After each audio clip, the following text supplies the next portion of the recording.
Hello friends, welcome back.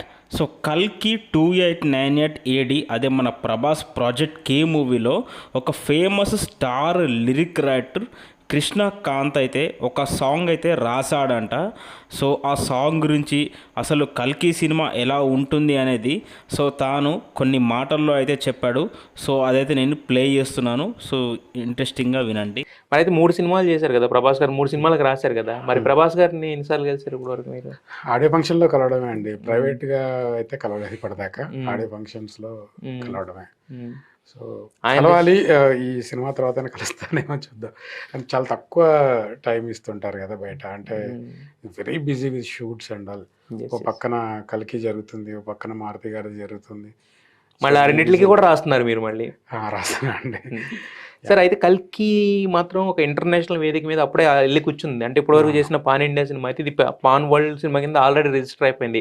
అక్కడ క్యాంప్కాన్లో జరిగిన దాని కానీ, లేదంటే నిన్న మొన్న ఈయన డైరెక్టర్ గారు వెళ్ళి చేసిన దానికి కానీ ఆల్రెడీ ఒక పాన్ వరల్డ్ అనే రిజిస్ట్రేషన్ అయితే కల్కి పడిపోయింది ఆ సినిమాకి. సో మరి దాంట్లో పాటలు ఎలా ఉంటాయి సార్? ఇలా సాహిత్యానికి అంటే పెద్దపీట వేశారా, లేకపోతే ఎలా ఉండబోతుంది? కొత్తగా ఉంటాయా?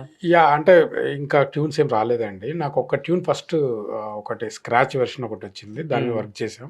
అది ఇంకా ఫైనల్ అయిందో లేదో నాకు కూడా తెలియదు. సో ఇంకా ఉందండి. అంటే నేను అనేది ఇప్పుడు ఒకటి రాశారు కదా నేను అంటాం దానికి. అంటే ఇప్పుడు ఎందుకంటే మనం మహానటిలో సాంగ్స్ విన్నాం, నాగార్జున గారు, లేదంటే అంతకుముందు ఆయన చేసిన ఫస్ట్ సినిమా కూడా. అంటే సాహిత్యానికి చాలా ఎక్కువ విలువిచ్చే డైరెక్టర్లో వీళ్ళు ఒకళ్ళు. ఈ సినిమా వచ్చేసరికి స్పాన్ వేరు, ఇది మనకు కనిపిస్తున్న కలరింగ్ వేరు కదా. సో సౌండింగ్స్ ఎలా ఉంటాయని చిన్న క్యూరియాసిటీ. ఎప్పుడైనా ఎమోషన్స్ ఒకటే ఉంటాయండి.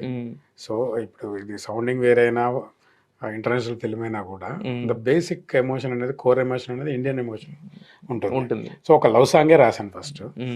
చూడాలి, అది ఇంకా ఫైనల్ అవ్వలేదు. సో అది స్టిల్ ఇన్ డిస్కషన్ స్టేజ్ అనమాట. సో విన్నారు కదా. సో కల్కి మూవీ మే 9న వస్తుందా రాదా అంటే మనమైతే ఏం చెప్పలేము. శివరాత్రికి అప్డేట్ ఉంటుంది.